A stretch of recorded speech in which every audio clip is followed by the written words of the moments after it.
ॐ अज्ञानतिमिरन्दस्य ज्ञानञ्जनशलाकया चक्षुरुन्मिलितं येन तस्मै श्रीगुरुवे नमः। जय श्री कृष्ण चैतन्य प्रभु नित्यानंद श्री अद्वैत गदाधर श्रीवासादि गौर भक्तवृंद। हरे कृष्णा कृष्ण कृष्ण हरे हरे, हरे राम राम राम हरे हरे। ऑलराइट, तो हम थर्ड चैप्टर कर रहे हैं। श्लोक 26 है भगवद गीता। ना बुद्धि भेदम जनयेद न बुद्धिभेदं जनयेत् अज्ञानं कर्म संगिनाम अज्ञानं कर्म कर्मसङ्गिनाम् जोषयेत् सर्वकर्माणि जोषयेत् सर्वकर्माणि विद्वान् युक्तः समाचरन्। विद्वान् युक्तः समाचरः। ओके, ट्रांसलेशन कौन पढ़ेगा इसकी? को वॉलंटियर करेगा ट्रांसलेशन पढ़ने के लिए? Should I read? Please start कीजिए। Translation. So as not to disrupt the minds of ignorant men attached to the fruitive results of prescribed duties, a learned person should not induce them to stop work. Rather, by working in spirit of devotion, he should engage them in all sorts of activities for the gradual development of Krishna consciousness. Should I read Purp? हाँ please continue करो। Okay. So, could you please read the first line? First line है संस्कृत में, वेदेश्च सर्वैर अहम एव वेद्यः। ये भगवद गीता का श्लोक है 15 चैप्टर। Thank you. वेदेश्च That सर्वैर अहम एव वेद्यः। Okay. purpose. That is the end of all Vedic rituals. All rituals, all performances of sacrifices, and everything that is put into the Vedas, including all direction for material activities, are meant for understanding Krishna, who is the ultimate goal of life. But because the conditioned souls do not know anything beyond sense gratification, they study the Vedas to that end. But through fruitive activities and sense gratification regulated by the Vedic ritual, one is gradually elevated to Krishna consciousness. Therefore, a realized soul in Krishna consciousness should not disturb others in their activities or understanding, but he should act by showing how the results of all work can be dedicated to the service of Krishna. The learned Krishna conscious person may act in such a way that the ignorant person working for sense gratification may learn how to act and how to behave. Although the ignorant man is not to be disturbed in his activities, a slightly developed Krishna conscious person may directly be engaged in the service of the Lord without waiting for other Vedic formulas. But this fortunate man, there is no need to follow the Vedic rituals because by direct Krishna consciousness, one can have all the results one would otherwise derive from following one's prescribed duties. Hare Krishna. Hare Krishna, thank you for reading. तो बड़ा clear है और बड़ा self explanatory है यहाँ पे जो परपर्ट और ट्रांसलेशन में बताया गया है। तो कोई शेयर करना चाहेगा? क्या समझ में आई आपको जो अभी हमने रीड किया उसमें से? कौन शेयर करना चाहेगा? कोई वॉलंटियर करना चाहेगा जो कॉन्फिडेंट है कि हाँ भाई मुझे थोड़ा आइडिया हो गया है क्या है? हाँ, रक्षिता माता जी बताएंगे प्लीज। हरे कृष्ण प्रभु जी। सो प्रभु जी, इसकी फर्स्ट लाइन में परपॉट में लिखा है ना, वेदेश्च सर्वैर अहम अहम एव वेद्य। तो इसमें कृष्णा एक्चुअली ये कह रहे हैं कि मतलब कुछ लोग क्या होते हैं कि वो सिर्फ स्क्रिप्चर्स की को ही पढ़ते हैं और उनको बुक रीडिंग का और फिलॉसफी का बड़ा शौक होता है, लेकिन वो कृष्णा से अटैचमेंट नहीं डेवलप कर पाते। वेयर एज कुछ लोग होते हैं जो स्क्रिप्चर्स, वैसे तो स्क्रिप्चर्स को पढ़ना चाहिए जैसा बताया जाता है, बट कुछ लोगों को कृष्णा से इतना प्यार होता है कि वो सब वेदों को ना पढ़े बगैर, मतलब उनको खत्म करे बगैर भी वो कृष्णा की सेवा और डीटी वर्शिप करते हैं और प्रसाद लगाते हैं, और एक्चुअली लविंग डिवोशनल सर्विस होती है उनकी कृष्णा के टुवर्ड्स। तो नेसेसरीली नहीं है कि आप सारे स्क्रिप्चर्स को पढ़ें, उसके बाद फिर आप अपने आप को कृष्णा के डिवोशनल सर्विस में एंगेज करें। रादर अगर आप स्क्रिप्चर्स पढ़ रहे हैं और अगर आपने नहीं भी पढ़ा है, तब भी आप कृष्णा को अपने फ्रूटिव रिजल्ट्स जो है, अपने एक्शंस को है, उनको सरेंडर करके और आप कृष्णा को सर्व कर सकते हैं।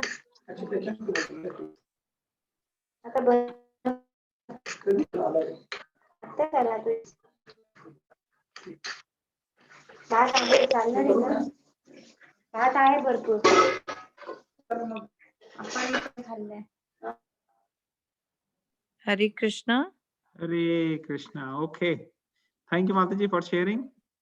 ओके, हम दोबारा से पढ़ेंगे एक बारी translation. So as not to disrupt the minds of ignorant men attached to fruitive results of prescribed duties, a learned person should not induce them to stop work. Rather, by working in the spirit of devotion, he should engage them in all sorts of activities. तो अभी तक कृष्ण क्या बता रहे थे? कृष्ण बता रहे थे कि कैसे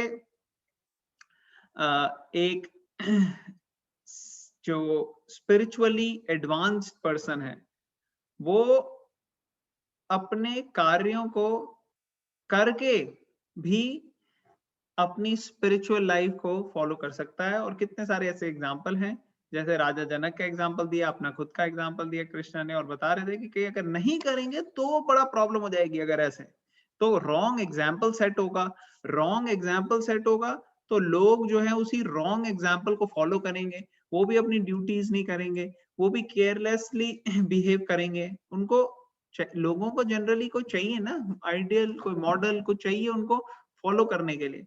तो अगर आप अच्छे से बिहेव करोगे, अर्जुन को कह रहे हैं, एक एग्जाम्पल सेट करोगे तो उनके लिए भी बढ़िया रहेगा। लेकिन अगर आप नहीं करोगे तो दिक्कत हो जाएगी। फिर उसी लाइन में जो बाकियों को एडवांस करने के, हेल्प करने की बात होती है, वहां पे कृष्ण ये भी बोल रहे हैं कि आपको ऐसे लोगों को बिविल्डर नहीं करना कि आप लोगों को कहो अरे भाई अब आप सब छोड़ो और चलो, है कि नहीं, छोड़ो घर बार चलो हरिद्वार, ऐसे नहीं कहना आपने। आपको कहना है वहीं रहो जहां पे आप हो, और उनको कैसे गाइड करना है कि वो अपने स्थान में, अपनी स्थिति में एक अच्छी स्पिरिचुअल लाइफ जी सके, इसके लिए इंस्पायर करना है। उनको बिविल्डर नहीं कर देना, कंफ्यूज। यहाँ पे लिखा है not to disrupt the mind of ignorant man, उनके माइंड को डिसरप्ट नहीं करना, उनको बहुत कंफ्यूज नहीं करना कि अरे क्या लगे हुए हो तुम, ये सब ये छोड़ो, चलो हमारे साथ वहीं पे रहो, हरिद्वार में, वृंदावन में, मथुरा में। नहीं, ऐसा नहीं।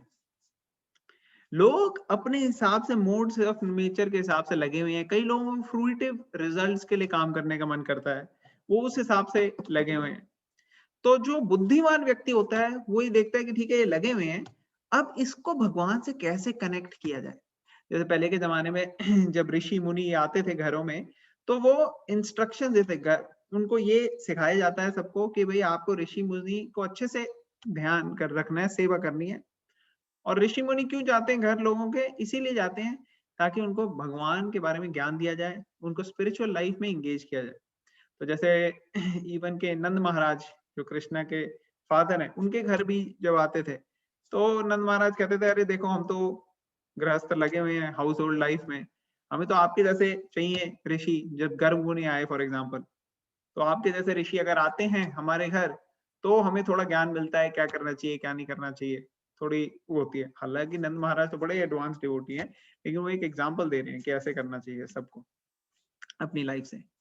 और राजा दशरथ महाराज का भी हमने देखा था कैसे विश्वामित्र आए उनके पास और उन्होंने भी इसी भाव से उनकी सेवा की, कह रहे आप ऋषि आए हो हमारे पास, ये हमारे लिए बड़ा सौभाग्य का दिन है, और उनकी सेवा में लगे। तो ऐसे ऋषि मुनि की सेवा में लगते हैं, क्यों? उनकी सेवा करने के थ्रू उनसे ज्ञान लेते हैं और उनसे नॉलेज, इंस्पिरेशन मिलती है कि कैसे अपनी लाइफ को स्पिरिचुअली लगाया जाए।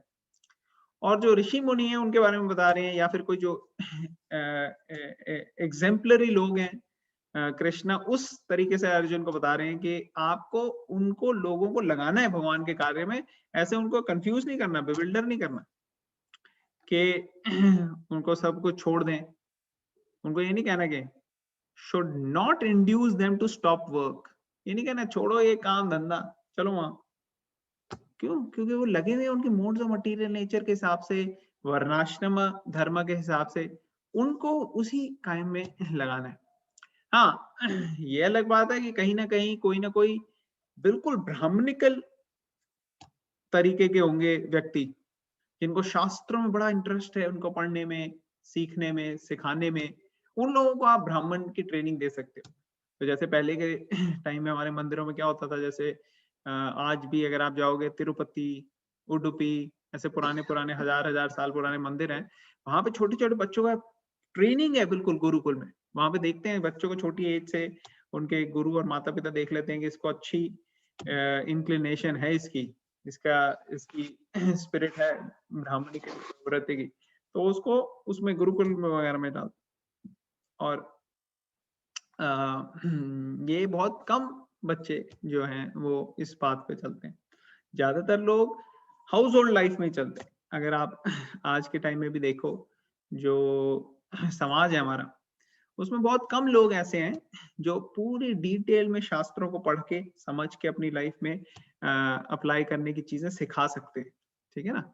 ऐसे कम लोग हैं, जिसका इंक्लिनेशन है वो उस तरीके से चले, और बाकी सारी जनता उनको फॉलो करना चाहिए, किसे? ग्रेट पर्सनालिटीज को। और ग्रेट पर्सनालिटीज यहाँ पे कृष्णा अर्जुन को ये बता रहे हैं कि वो ग्रेट पर्सनालिटीज की क्या ड्यूटी है कि वो लोगों को कैसे अपनी जनरल ऑर्डिनरी लाइफ है उसको एक्स्ट्रा ऑर्डिनरी बनाना है भगवान की सेवा में लगा के, ठीक है ना। तो इस सेवा में लगाने के लिए, एंगेज करने के लिए, इंस्पायर करना, वो काम है जो स्पिरिचुअली एडवांस होते जाते हैं उनका। पर्पट में प्रभुपाद बता रहे हैं कि जो वैदिक रिचुअल्स हैं उससे कंपेयर कर रहे हैं कृष्णा कॉन्शियसनेस को, कि वेदा में इतने सारे रिचुअल्स दिए हुए हैं और कलयुग में ये सब करना पॉसिबल होता नहीं एक्चुअली, और है जरूरी। तो उसके लिए एक ऑल्टरनेटिव है जो कि और भी बेटर है, और ये अगर हम फॉलो करेंगे तो भगवान भी सेटिस्फाई होते हैं, हमारा पर्पस भी सॉल्व हो जाता है, और हम स्पिरिचुअली एडवांस भी बड़ी जल्दी हो जाते हैं, और वो है कृष्ण कॉन्शियसनेस। ये भी वेदों में ही दिया गया है, लेकिन इसमें सिर्फ फर्क ये है कि ये कलयुग के लिए बेस्ट मेथड है, क्योंकि वेद के रिचुअल्स और सैक्रिफाइसेस और जो रीति रिवाज है वो कलयुग में फॉलो करने बड़ा मुश्किल है। तो कलयुग के लिए अगर हम कृष्णा कॉन्शियसनेस फॉलो करेंगे तो उससे ही हम देखेंगे बहुत फास्ट स्पीड से हम एडवांस करेंगे। और एक्चुअली ये ज्यादा पसंद भी है भगवान को। भगवान को ब्राह्मण कितने वेद पुराण ये सब पढ़ रहे हैं और मंत्र चैंट कर रहे हैं, उसमें इतना मजा नहीं आता है जितना प्योर डिवोटी के साथ भगवान लीला करने में मजा आता है भगवान को। जैसे ग्वाल बाल हैं उनके काउहर्ड फ्रेंड्स, जितने काउहर्ड फ्रेंड्स के साथ रेसलिंग करके वो हरा देते हैं कृष्णा को, वो हराने में, हार मानने में कृष्णा को ज्यादा खुशी मिलती है एज कंपेयर टू कितने सारे वेद मंत्र और यज्ञ कर लो आप। तो ये फर्क है। क्यों फर्क है? क्योंकि वहां पे एक लविंग रिलेशनशिप है। जैसे एक फादर है, ठीक है, उसको अपने बच्चे के साथ किसी फाइट में हारने में ज्यादा मजा आता है एज कंपेयर टू कोई और चीज या कोई गेम में हारने में, है कि नहीं? तो ये है। समझ में आ रहा है सबको अभी तक? समझ तो नहीं आ रहा।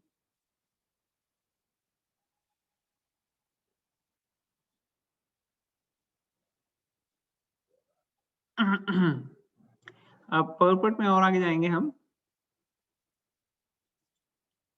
मेरी आवाज आ रही है क्लियरली? हाँ जी प्रभु जी, आ रही है। ओके ओके, ठीक है।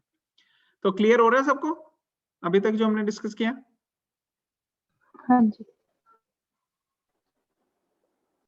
ओके।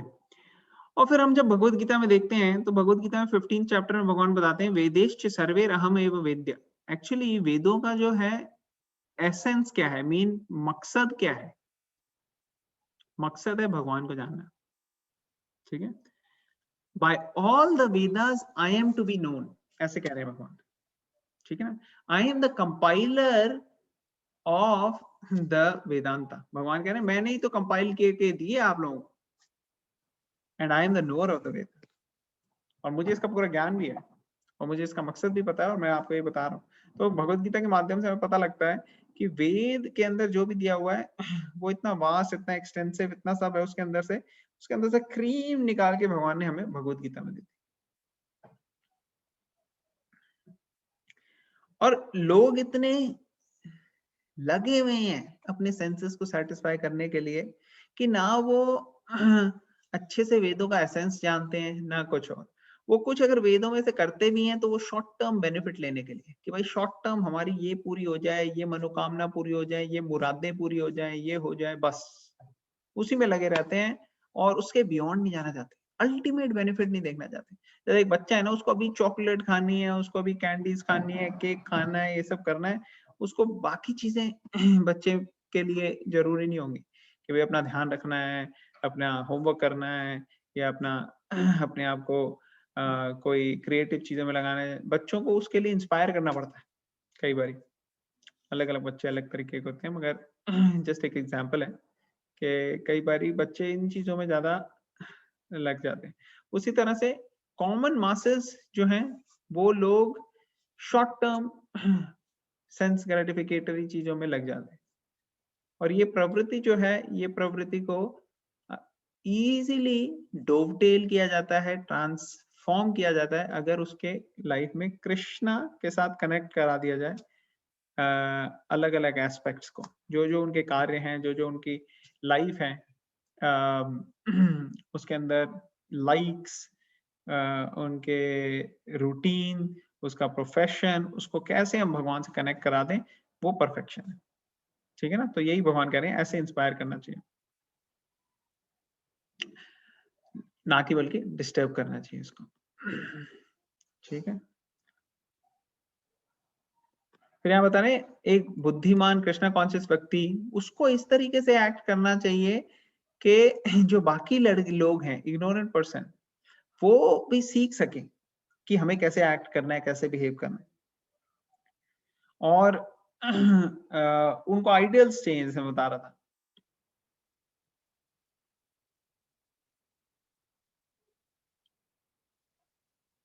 तो यहाँ पे क्या लिखा है, यहाँ पे लिखा है मैं पूरा लाइन पढ़ता हूँ। Learned Krishna conscious person may act in such way that ignorant person working for sense gratification may learn how to act and how to behave. Although the ignorant man is not to be disturbed in his activities, a slightly developed Krishna conscious person may directly be engaged in the service of the Lord without waiting for Vedic formulas. जैसे जैसे जैसे व्यक्ति एक थोड़ी सी understanding होती है उसको और थोड़ा सा इंटरेस्ट लेने लगता है, तो ऐसे व्यक्ति को आप डायरेक्टली इंगेज कर सकते हो सेवा में। उसके लिए आपको एक एक एक कनेक्शन चाहिए ऐसे व्यक्ति के साथ, और अगर वो विलिंग हो, सीखना चाहे, वो इंस्पायर्ड हो, तो वो अपनी लाइफ में शुरू कर सकता है और अभी से उसका बेनिफिट प्राप्त कर सकता है। इसके लिए दूसरे वैदिक फॉर्मूलाज या रिचुअल्स या कोई पावर्स या मिस्टिसिज्म की जरूरत नहीं है, क्योंकि कलयुग में ये प्रोसेस जो है ये इजी और मोस्ट पोटेंट है। और ऐसे व्यक्ति जो शुरू में इंटरेस्ट लेते हैं और शुरू से ही थोड़ा सा करने लगते हैं, ये बड़े सौभाग्यवान है। ऐसे व्यक्ति को वैदिक रिचुअल्स वगैरह करने की जरूरत नहीं है, और अगर वो कृष्ण कॉन्शियसनेस ही करते हैं तो उससे उनको सारे वेदों का बेनिफिट मिल जाता है। ओके, तो यहाँ पे हम स्टॉप करते हैं। किसी का कोई क्वेश्चन, कमेंट या कोई पॉइंट है तो आप बता सकते हैं।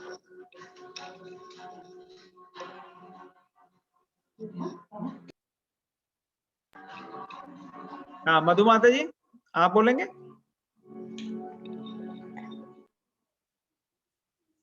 ओके, और कोई बोलना चाहेगा? रक्षिता माता जी, आप कुछ क्वेश्चन है आपका? प्रभु जी, मेरा क्वेश्चन तो नहीं है, बट मेरी रियलाइजेशन अभी ये शेयर करने के बाद हुई कि हाउ डिफिकल्ट, जो मैंने बताया वो दूर दूर तक भी इसका कोई रिलेशन नहीं है जो आपने एक्सप्लेन किया। So you know it's so important to learn it from learning people. Otherwise हम लोग खुद कई बार सोचते हैं हम पढ़ लेंगे, बट हमारी अंडरस्टैंडिंग उतनी अभी है नहीं। तो ये मेरी रियलाइजेशन है अपना शेयर करने के बाद। Thank you Prabhu ji for sharing. No problem, thank you. हम सब सीख रहे हैं एक दूसरे से। तो और किसी का कोई क्वेश्चन, कमेंट, पॉइंट? ओके, तो हम नेक्स्ट श्लोक पे चलते हैं। बहुत इंपॉर्टेंट श्लोक है, बहुत इंपॉर्टेंट श्लोक, ठीक है ना? इसको आप लोग कंठस्थ भी कर सकते हैं, याद भी कर सकते हैं, मेमोराइज भी कर सकते हैं। तो 3.27 करेंगे हम। प्रकृते क्रियमाणानि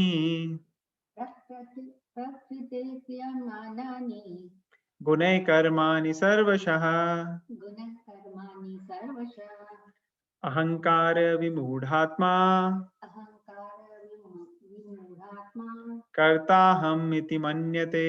कर्ताहम् इति मन्यते। सबको सुनाई दे रहा है? मेरी आवाज आ रही है? एक और बार रीड करेंगे इसको। ओके ओके, सबको आ रही है आवाज? Natasha Mata ji, want to share something?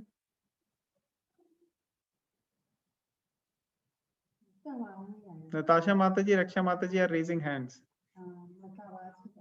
मतलब आवाज आ रही है या नहीं आ रही? चैट बॉक्स में कुछ लिखा है, can not. Oh okay okay okay okay okay okay. Yes, but actually I was trying to recite after you, but I was not able to unmute. Thank you. Actually That's what I was saying. Cannot unmute. Okay, no problem. Actually पता है बीच में बड़ी disturbance आ रही थी जब कोई devotees बात कर रहे थे, क्योंकि किसी का माइक बार बार अनम्यूट हो रहा था और पीछे से बहुत जोर से आवाज आ रही थी। तो I just change the security setting so that I can hear and speak. Okay, no problem, great. तो अभी हम स्टार्ट करते हैं, फिर से एक और बार करेंगे। प्रकृते क्रियमाणानि प्रकृते क्रियमाणानि गुणैः कर्माणि सर्वशः गुणैः कर्माणि सर्वशः अहंकार विमूढ़ात्मा अहंकार विमूढात्मा कर्ताहम् इति मन्यते। ओके, ट्रांसलेशन कौन पढ़ेगा? यस प्रभु जी। हाँ, इंदु माता जी आप पढ़े please. The spirit soul, bewildered by the influence of false ego, thinks himself the doer of activities that are in actuality carried out by the three modes of material nature. Purport, should I read? Please.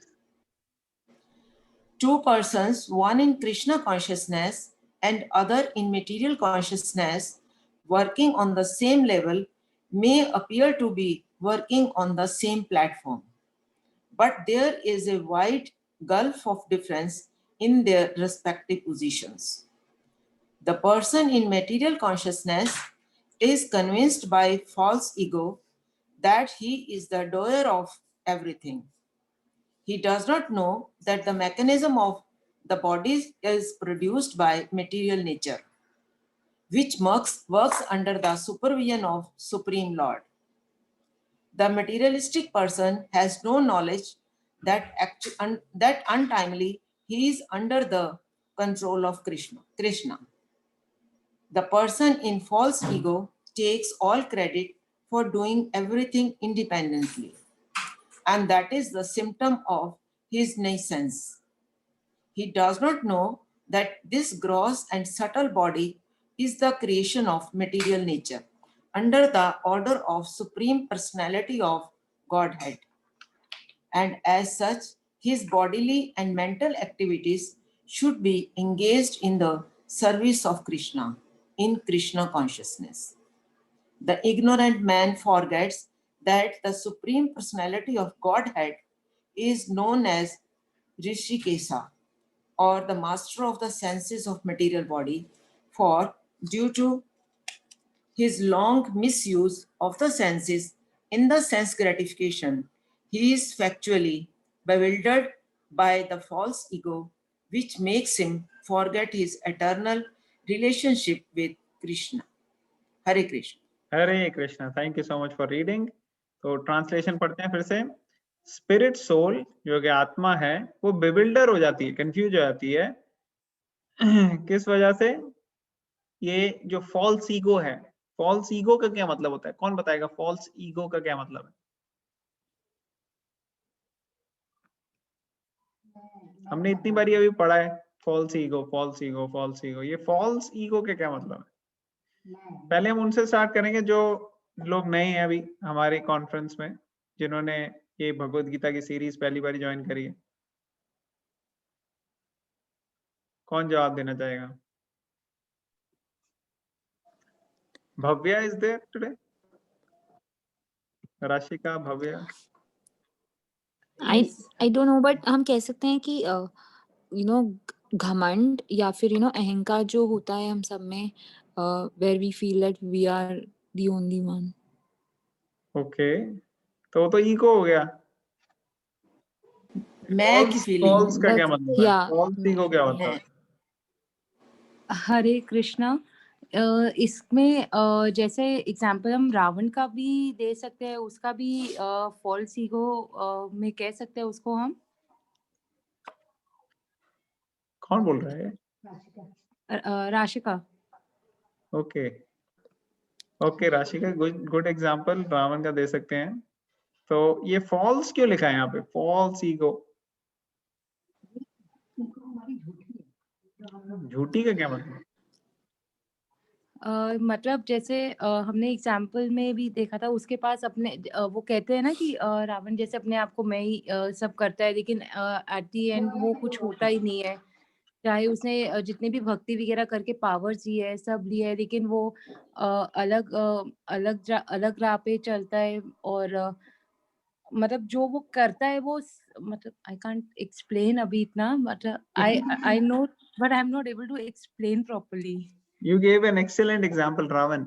Actually, ये example मेरे दिमाग में भी आ रहा था, तो आपने perfect example दिया है। और कौन बताना चाहेगा ये फॉल्स ईगो का क्या मतलब है? Rashika, Bhavya is there today और no? Hare Krishna, I am here. Hare Krishna, आजकल आपकी आवाज ही नहीं आती यार। मुझे लगा पता नहीं आपके एग्जाम चल रहे हैं। एग्जाम अभी स्टार्ट होने वाले, बट बीच में मेरा गला बहुत खराब हो गया था। ओहो, अब कैसा है? He's actually doing internship also, और एग्जाम्स भी मतलब वो हो रहे, तो अभी थोड़ा। तो ये परफेक्ट टाइम है अभी भगवत गीता सीरियसली पढ़ने का, है ना?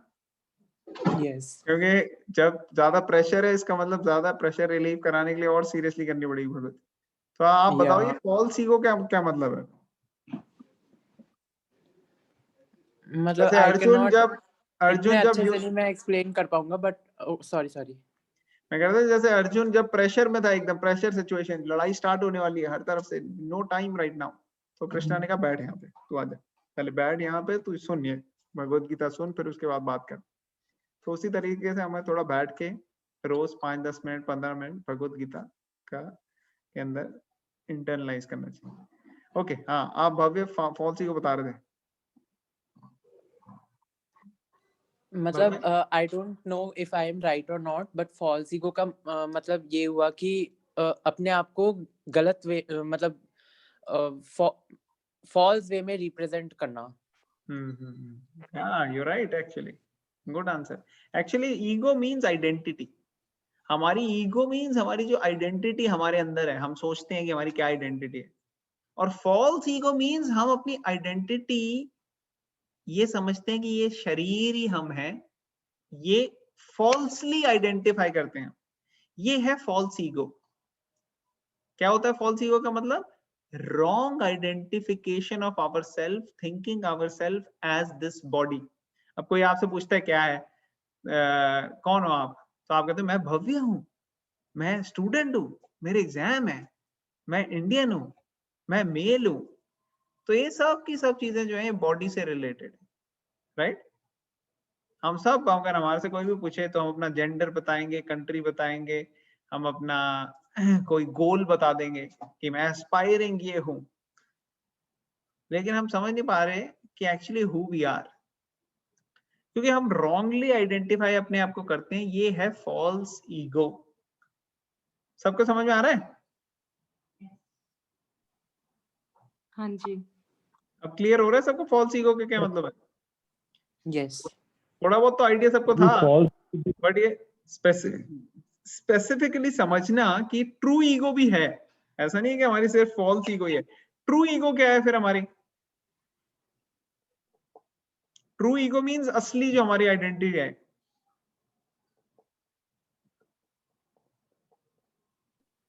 कौन बताएगा? soul, not this body. हाँ, we are not this body, we are spirit, soul, part and parcel of Krishna.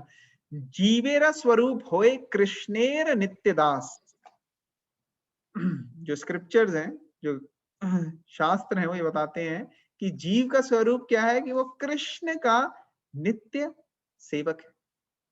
और कैसी सेवा? प्रेममयी सेवा। जैसे हम कहते हैं कि हाथ जो है उसका वो क्या है, वो बॉडी को सेवा करने के लिए, कि बॉडी के अंदर जो भी हमारे को चाहिए चीजें, बॉडी का ध्यान रखता है हाथ। और जब बॉडी का हाथ ध्यान रखता है तो हाथ बिल्कुल तंदुरुस्त ठीक ठाक रहता है, राइट? अगर वो बॉडी का ध्यान नहीं रखेगा हाथ, तो धीरे धीरे खुद ही डाई हो जाएगा। अगर बॉडी नहीं ठीक रहेगी तो हाथ भी ठीक नहीं रहेगा। उसी तरह से हमारा क्या रोल है? कृष्णा के हम पार्ट और पार्सल है। समझ में आ रहा है सबको? यस, नो, यस यस प्रभु जी। तो यहाँ पे लिखा है जो आत्मा है वो इस फॉल्स ईगो के प्रभाव में आके कंफ्यूज होके बिविल्डर होके क्या सोचती है अपने आप को? वो सोचती है मैं ही करता हूं, हम लंकेश हैं, हमने ये पूरा का पूरा सोने की लंका बनाई है। तो ये तो रावण हो गया, लेकिन एक्चुअली ये रावण हमारे अंदर भी है। और हम कोई अच्छी अचीवमेंट होती है या कुछ होती है तो उसमें अपने आप को समझ लेते हैं कि हम ही करता धरता है। एक्चुअली कृष्ण यहाँ पे अर्जुन को बताने की कोशिश कर रहे हैं कि तुम ये सोच रहे हो ना कि मैं युद्ध करूंगा तो मैं मार दूंगा सबको, मैं मारूंगा उसकी वजह से मेरे को सिन मिल जाएगा, उसकी वजह से, तो तुम अपने आप को करता समझ रहे हो, you are the doer. But actually तुम समझ नहीं पा रहे कि एक्चुअली ये पूरा systematic chain of action reaction, ये मोड्स ऑफ नेचर गवर्न कर रही है। कौन सी मोड्स ऑफ नेचर तुम्हें कंट्रोल कर रही है उसके हिसाब से। यहाँ पे लिखा है he thinks himself the doer of the activities, but actually these activities are carried out by the three modes of material nature. मतलब कि आपने जो आज काम किया उसकी वजह से आपने एक पर्टिकुलर मोड ऑफ नेचर को स्ट्रॉन्ग बनाया। अगर आप गुडनेस में काम करोगे तो आपका मोड ऑफ गुडनेस स्ट्रॉन्ग हो जाएगा, और ये फ्यूचर में मोड ऑफ गुडनेस आपको करवाएगा गुडनेस में एक्ट। अगर आप आज मोड ऑफ पैशन में एक्ट करोगे तो फ्यूचर में मोड ऑफ पैशन वाला स्ट्रॉन्ग हो जाएगा और वो पैशन में आपको एक्ट कराएगा। इग्नोरेंस में आप अगर एक्ट करोगे तो इग्नोरेंस वाला स्ट्रॉन्ग हो जाएगा और वो इग्नोरेंस में आपको एक्ट कराएगा। तो हम कैसे खाते पीते हैं, कैसे सोते हैं, कैसे भगवान के साथ एसोसिएट करते हैं, स्क्रिप्चर्स के साथ पढ़ते हैं, कौन सी बुक्स पढ़ते हैं, कौन से लोगों के साथ एसोसिएट करते हैं, किस तरीके के थॉट्स अपने अंदर कल्टीवेट करते हैं, ये सारी अलग अलग मोड्स ऑफ मटेरियल नेचर पे होती हैं। और अगर हम कृष्ण कॉन्शियस एक्टिविटीज में लगते हैं तो वो कोई भी मोड्स में नहीं है, इसलिए वो टोटली स्पिरिचुअल है। अगर उसमें लगते हैं तो सारे मोड्स के प्रभाव इन्फ्लुएंस कम होते आते हैं। फॉल्स ईगो से ट्रू ईगो में आ जाता है व्यक्ति, और जब ट्रू ईगो में आ जाता है तो उसको पता लग जाता है कि हाँ भाई ये सारी की सारी जो चीजें हैं उनको कैसे भगवान से कनेक्ट करके हमें चलाना है, अपनी लाइफ को परफेक्ट करना है। और अर्जुन अभी क्या कर रहा है? अर्जुन अभी इस कॉन्शियसनेस को भूल गया है। वो भूल गया है कि actually modes of material nature के हिसाब से वो क्षत्रिय है, उसको क्षत्रियता की तरह एक्ट करना है क्योंकि वही उसके मोड्स हैं। अगर वो वैसे एक्ट नहीं करेगा और आर्टिफिशियली दूसरी तरह से आज एक्ट कर लेगा तो ये सस्टेनेबल नहीं होगा। This is not recommended for him. तो ये इंपॉर्टेंट है कि जो हमारे मोड्स ऑफ मटेरियल नेचर हैं उनको रिस्पेक्ट करते हुए हम अपना फ्यूचर डिसाइड करें, कौन सी लाइन हमें ज्वाइन करनी है। अगर हम एक स्टूडेंट है तो हमारे को किस तरीके की प्रवृत्ति है, हमारी प्रवृत्ति ऐसी है कि हमें बिजनेस माइंडेड है, हम पैसे बनाने अच्छे लगते हैं हमें, तो हमारे को वैश्य के उसमें प्रोफेशन में जाना चाहिए, कृषि गो रक्षा वाणिज्य जो अलग अलग वैष्णवों की ड्यूटी है। अगर हमारा स्ट्रॉन्ग, हमारे को प्रोटेक्टर क्षत्रिय क्वालिटीज है हमारी, हम युद्ध वगैरह कर सकते हैं और हमारे को एडमिनिस्ट्रेटिव चीजें अच्छी लगती हैं, ऑर्गेनाइज करना सब कुछ, ये सब चीजें अच्छी लगती हैं, तो हम उस फील्ड में जा सकते हैं। अगर हमको पढ़ना, रीडिंग, स्टडिंग, एजुकेशन, टीचिंग ये अच्छा लगता है तो हम ब्राह्मणिकल फील्ड में जा सकते हैं। तो ऐसे एक स्टूडेंट डिसाइड कर सकता है, उसी तरह से एक प्रोफेशनल डिसाइड कर सकता है कि मेरे को कौन से मोड्स, क्या है मेरी प्रवृत्ति, उस हिसाब से वो अपने फ्यूचर को डिसाइड कर सकता है। क्योंकि modes of material nature actually carry out करते हैं, जो हम कहते हैं ना ये डेस्टिनी थी हमारी, वो डेस्टिनी हमने बनाई, हमने ऐसे मोड्स ऑफ मटेरियल नेचर को स्ट्रॉन्ग बनाया जिन्होंने हमारे से ये काम कराया। समझ में आ रहा है? कई बार ये होता है हमारे मोड्स ऑफ मटेरियल नेचर होते हैं बिल्कुल इग्नोरेंस वाले स्ट्रॉन्ग, और हमें करना होता है ऐसी चीज जो ब्राह्मणिकल है, और फिर वो होती नहीं है क्यों? इग्नोरेंस वाले हैं हमारे स्ट्रॉन्ग मोड्स, वो इग्नोरेंस का ही काम कराते हैं। जैसे कई लोगों को एडिक्शन हो जाता है स्मोकिंग, ड्रिंकिंग, अल्कोहल, ड्रग्स, इन सब का, और वो लोग कहते हैं नहीं नहीं मैं नहीं करूंगा, नहीं करूंगा, नहीं करूंगा, फिर वो उसी चक्कर में पड़ गए। क्यों? क्योंकि मोड्स ऑफ मटेरियल इतने ज्यादा स्ट्रॉन्ग हो चुके हैं वो वाले। समझ में आ रहा है? क्लियर हो रहा है सबको? यस आगे बढ़े। प्रभु जी। तो अब यहाँ पर्पट देखते हैं, कौन पढ़ेगा पर्पट? हमने पूरा पढ़ा पर्पट ना? I can.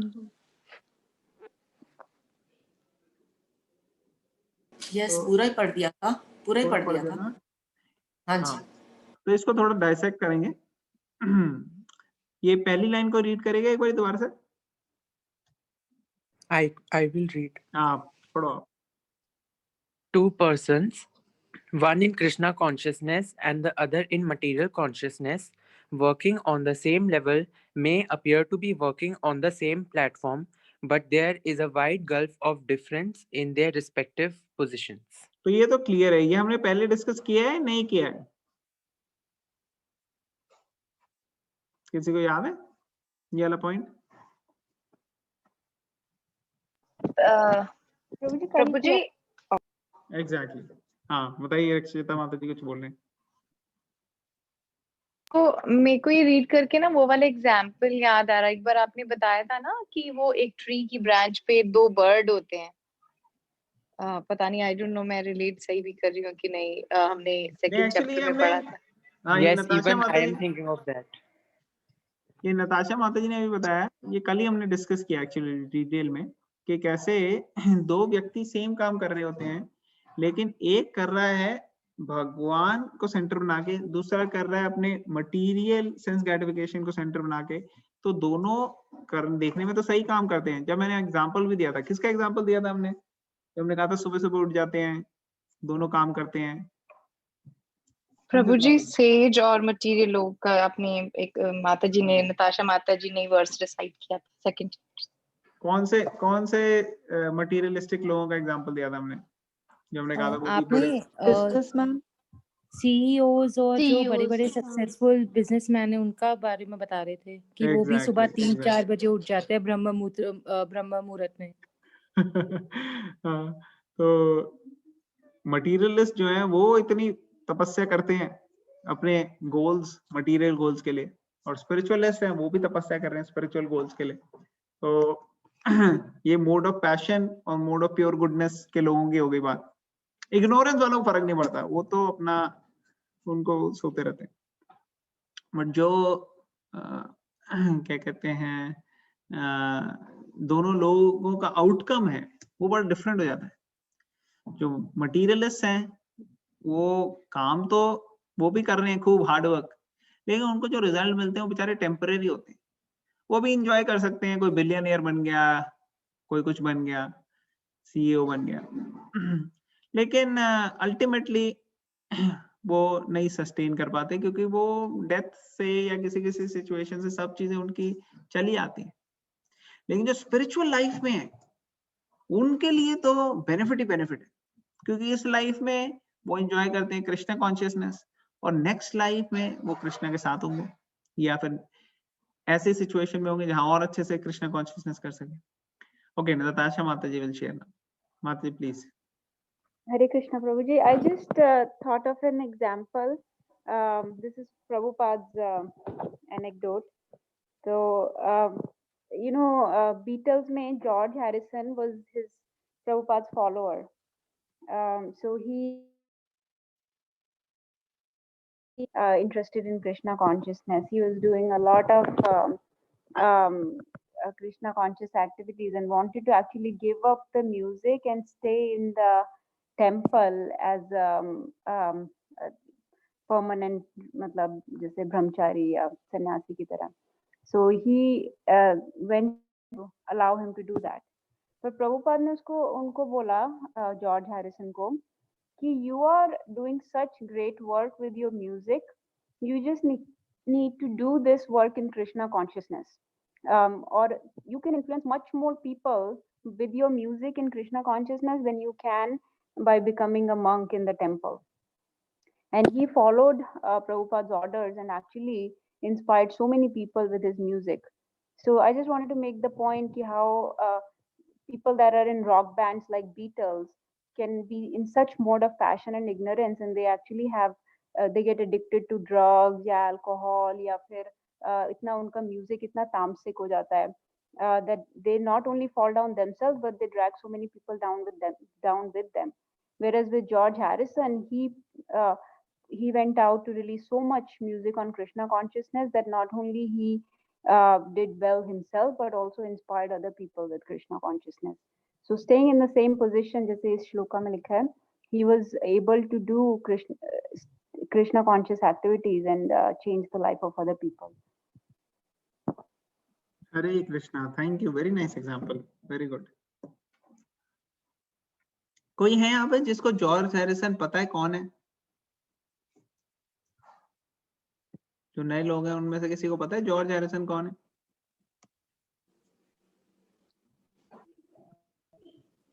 हाँ, he's a singer. और कोई ऐसे हैं? He is a singer in Beatles group, and he was a disciple of Prabhupada. Okay. और कोई ऐसे हैं जिनको नहीं पता कौन है जॉर्ज हैरिसन? पहली बार सुना है या पहली बार सुना है?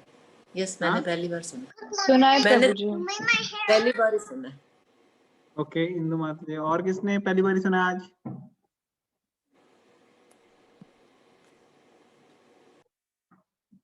और किसने पहली बार नहीं सुना जॉर्ज हैरिसन? आज भी नहीं सुना? मैंने पहली बार सुना है. अच्छा, ओके, और किसने सुना पहली बारी? मैंने ओके, मैंने भी पहली बार सुना है. आपने पहली बार सुना. तो ये जॉर्ज हैरिसन जो है, ये one of the most famous successful personalities हैं ऑफ ऑल टाइम. अगर आप देखोगे, जैसे इंडिया में कहते हैं ना अमिताभ बच्चन, तो अमिताभ बच्चन तो एक्चुअली सिर्फ इंडिया में ही फेमस था, है कि नहीं, या थोड़े बहुत आसपास के इधर उधर कंट्रीज में. लेकिन ये जॉर्ज हैरिसन ये पूरे के पूरे वेस्टर्न वर्ल्ड में फेमस थे. America, Europe, Australia, different parts of even Asia, इन सब में ये बहुत मशहूर ग्रुप था 60s 70s में. इस ग्रुप का नाम है बीटल्स. जैसे आते हैं ना बैंड होने लगे इंडिया में, तो ये शुरू तो वेस्ट में ही हुआ. इंडिया तो हर चीज वेस्ट से कॉपी हो जाती है इनकी, कट कॉपी पेस्ट. तो यहाँ पे जो उस वक्त का टाइम में मोस्ट फेमस थे 60s में, 70s में, इवन 80s में, उनके अंदर एक ग्रुप ऑफ बैंड था, ये मतलब एक ग्रुप ऑफ म्यूजिशियंस था, उन्होंने अपना बैंड बनाया और उसमें कई सारे लोग थे, लेकिन ये जॉर्ज हैरिसन, जॉन लेनन, ये काफी प्रभुपाद के साथ सुनने के लिए आते थे। खासकर जॉर्ज हैरिसन जो था वो काफी सीरियसली प्रभुपाद की बुक्स पढ़ रहा था, प्रभुपाद के साथ एसोसिएट कर रहा था। इनफैक्ट पहली जो कृष्णा बुक प्रभुपाद ने छापी, प्रिंट करी, उसको स्पॉन्सर किया जॉर्ज हैरिसन ने। जॉर्ज हैरिसन ने इतना बड़ा फार्म कम्युनिटी यूरोप में, यूके में डोनेट किया।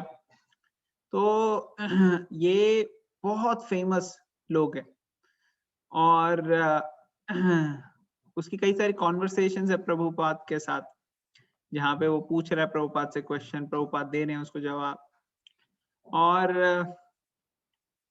बिल्कुल प्रभुपाद की तरह वो एक स्टूडेंट की तरह अप्रोच करता था। जैसे कई सारे बड़े पर्सनालिटीज होते हैं, वो आते हैं, कभी किसी के साथ फोटो खिंचवा लेते हैं, किसी साधु के साथ, फिर चले जाते हैं। वो सीरियस था, वो सीरियसली सीखना चाहता था और उसने प्रभुपाद से इंस्पिरेशन लेके अपनी लाइफ को परफेक्ट किया। तो इस तरीके के कई सारे एग्जांपल्स हैं जो मटेरियल लाइफ में एंगेज होते हैं अपनी सिचुएशन में, मगर वो साथ ही साथ स्पिरिचुअल लाइफ को बड़ी सीरियसली लेते हैं। तो इंडिया में ऑफ कोर्स इतनी अवेयरनेस नहीं है इस बारे में, क्योंकि उस वक्त इंडिया वेल कनेक्टेड नहीं था वर्ल्ड से 1960s 70s में। आज ऑफ कोर्स अगर कोई हो तो होता है, लेकिन आप अब अगर देखोगे तो बहुत लोगों को आज भी जो है बीटल्स, वो कई लोग उनके फैन हैं। तो ये बहुत ज्यादा होता नहीं है कि सॉन्ग 30 40 50 साल पहले वाले सॉन्ग के भी लोग आज फेमस हैं। जैसे मेरे को मेरे वर्क प्लेस में ही एक नर्स एक बार बोल रही थी कि कैसे जॉर्ज हैरिसन और बीटल, उसके बच्चे के like her son is a big fan of Beatles, George Harrison वगैरह। तो देखो इसका मतलब ये है कि कई जनरेशन तक फेमस हैं ये, और वो जो इतने ज्यादा फेमस लोग हैं वो भी, उसमें से भी आप देखो जॉर्ज हैरिसन जो है वो भगवत गीता से इंस्पिरेशन ले रहे हैं। और उसने एक बुक आप उसकी राइटिंग भी देख सकते हो, उसने जो लिखा है और बोला है, एक बुक है chant and be happy, Prabhupada ने लिखी है, और उसमें जॉर्ज हैरिसन ने काफी अपने लिखा भी है, चैंट एंड बी हैप्पी। तो इस तरीके के कई एग्जाम्पल हैं। Thank you Mata ji for sharing. तो coming back to our current topic, यहाँ पे बताया कि person in material consciousness is convinced by the false ego that he is the doer और एवरीथिंग। वो सोचता है कर्ता हम इति मन्यते, मैं ही कर रहा हूं सब, ठीक है। बट एक्चुअली वो भूल जाता है कि हर इक्वेशन में जो वो कर रहा है वो एक स्मॉल फ्रैक्शन है, और बाकी एस्पेक्ट जो है इक्वेशन का वो बाकी super vision of higher powers हो रहा है। Krishna, material nature, demigods, modes of nature, ये सब इक्वेशन में, और अल्टीमेट कंट्रोलर तो कृष्णा ही है। जो वो कर रहा है, जो उसके डिजायर्स है वो और उसके एक्शंस हैं, वो एक स्मॉल परसेंटेज हो जाते हैं। इसलिए समझना चाहिए कि एक्चुअली कृष्णा तो हमेशा हमारे को पॉजिटिव डायरेक्शन में फैसिलिटेट कर रहे हैं। वो हमारे एक्शंस होते हैं जिसकी वजह से हम स्लिप हो जाते हैं, मिस्टेक करते हैं और गलत प्रॉब्लम में फंस जाते हैं। ये जो मटेरियल नेचर है, इसने ऐसा अरेंजमेंट किया हुआ है कि हमारे कार्यों की वजह से हमारे को एक पर्टिकुलर बॉडी मिलती है, पर्टिकुलर मोड्स ऑफ नेचर हमारे को ड्राइव करते हैं जिस तरीके से हमारे काम है। और जो इस चीज को समझ लेता है वो कृष्णा कॉन्शियसनेस में लगता है। जो नहीं समझते वो यही सोचते रहते हैं कि अरे इस बार ही नहीं हुआ, कोई बात नहीं, मैं अगली बार ही करूंगा, मैं ये करूंगा। और उस चक्कर में क्या होता है, वो बिविल्डर हो जाते हैं। अगर उनको मटेरियली कुछ सक्सेस मिले भी तो भी वो टेम्परेरी सक्सेस के पीछे इतने ब्लाइंड हो जाते हैं, उनकी फॉल्स ईगो इतनी बढ़ जाती है कि वो कई बार डिसरिस्पेक्ट करते हैं ग्रेट सेंट्स को, सेजेस को, स्क्रिप्चर्स को, और एथीस्ट बन जाते हैं। जैसे किसी ने सक्सेस कर लिया कुछ साइंस, थोड़ी सी उसके साइंटिस्ट बन गए, तो उसके बाद वो सोचता है कि मैं सब कुछ हूँ, और उस वजह से वो एथीस्ट बन जाते हैं। कहते हैं कहाँ है तुम्हारा भगवान, कहाँ है तुम्हारे स्क्रिप्चर्स, क्या है। और ये परफेक्ट एग्जाम्पल है एक फॉल्स ईगो की वजह से टोटली बिविल्डर होने का। और फिर होता क्या है, at the time of death उसको पता लगता है कि क्या स्थिति होती है उसकी। बड़े बड़े लोग हैं जो बड़ा अपने आप को फन्ने खा बनते थे, लेकिन जब सिचुएशन ऐसी आती है, या उनकी मृत्यु या उनके किसी फैमिली मेंबर की मृत्यु होती है, तब वो बिल्कुल हेल्पलेस हो जाते हैं, है कि नहीं। आजकल कोरोना वायरस पैंडेमिक जो चल रहा था पिछले कई महीनों से, ऑलमोस्ट 1 साल हो गया, उसमें हमने देखा कितने सारे लोग हैं जिनको एंड मोमेंट में वो चीजें भी ना मिली, या वो लोग भी उनको टच भी नहीं कर पाए, देख भी नहीं पाए, जो लोग उन्होंने सोचा था कि अरे ये मेरी फैमिली के हैं, मैं इनके लिए कुछ भी कर सकता हूँ। तो हमें पता नहीं है कौन होगा हमारे पास, कौन नहीं होगा। और ये फॉल्स ईगो हमारे को ऐसे वियर्ड वे में एक्ट करने के लिए प्रोत्साहित करती है, जिससे बच के रहना चाहिए। इसलिए फॉल्स ईगो को ट्रू ईगो में ट्रांसफॉर्म करना चाहिए। और वो कैसे होता है, वो कृष्णा कॉन्शियसनेस से होता है, जब हम समझते हैं कि हम ये आत्मा है, हम शरीर नहीं है। जो फॉल्स ईगो है उसके इन्फ्लुएंस में तो हम हर चीज का क्रेडिट लेना चाहते हैं, कुछ भी अच्छा हुआ तो हमारी वजह से हुआ, बुरा हुआ तो भगवान क्यों कर रहा है हमारे साथ, ऐसे होता है। बट एक्चुअली जो व्यक्ति बुद्धिमान है, जिसको शास्त्रों का ज्ञान है, वो इक्वेशन को इस तरीके से देखता है, कुछ अच्छा हुआ तो भगवान को धन्यवाद करता है, ग्रैटिट्यूड करता है।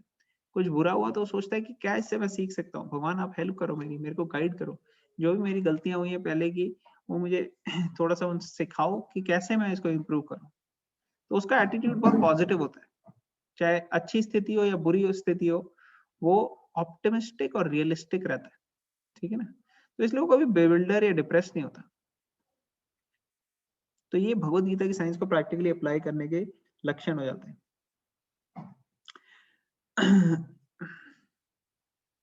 जो मैं लास्ट लाइन पढ़ रहा हूँ, the ignorant man forgets that the Supreme Personality of Godhead is known as Rishikesh, or the master of the senses of the material body, for due to his long misuse of the sense gratification, is factually bewildered by the false ego, which makes him forget his eternal relationship with Krishna. तो भगवान जो है वो actually Rishikesh है, master of all senses. मतलब कि अगर हमको अपने सेंसेस को सही में सेटिस्फाई करना है तो मास्टर ऑफ सेंसेस को सेटिस्फाई करना चाहिए।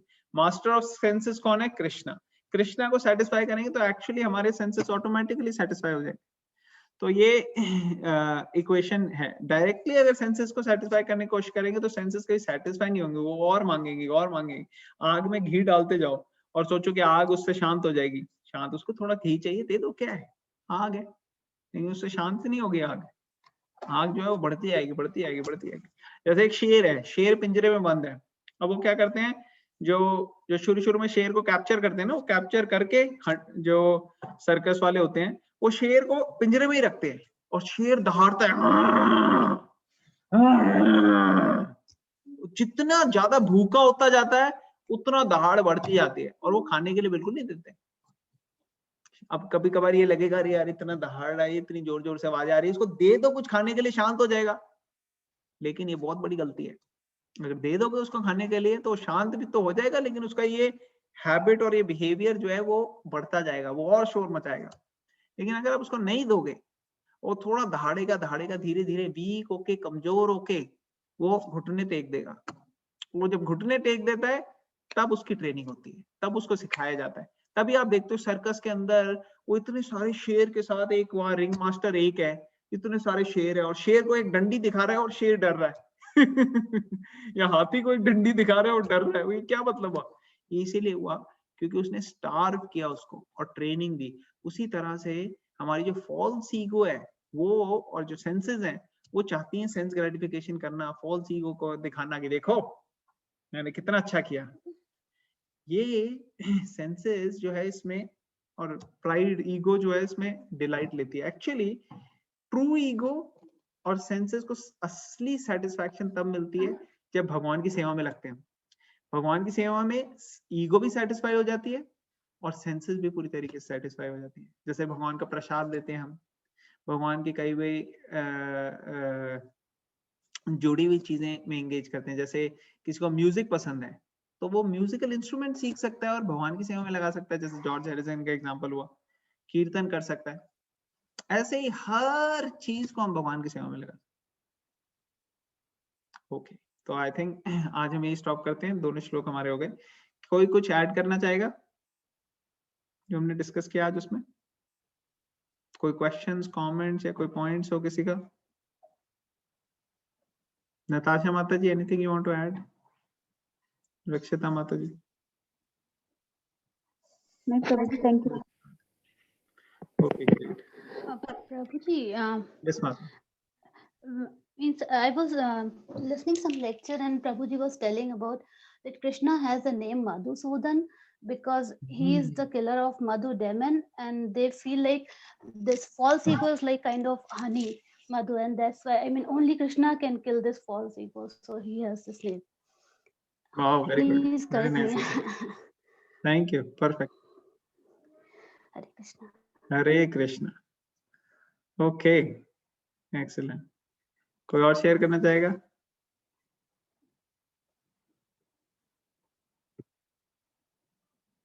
प्रभु जी, ये डूअर वाला concept will come again I think, right, in 5th chapter या कहीं और।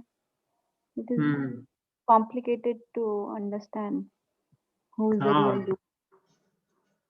करेक्ट, वो 18 चैप्टर में है। इसमें भी आएगा लेकिन 18 चैप्टर में और डिटेल में है कि what are all the things involved in a particular action.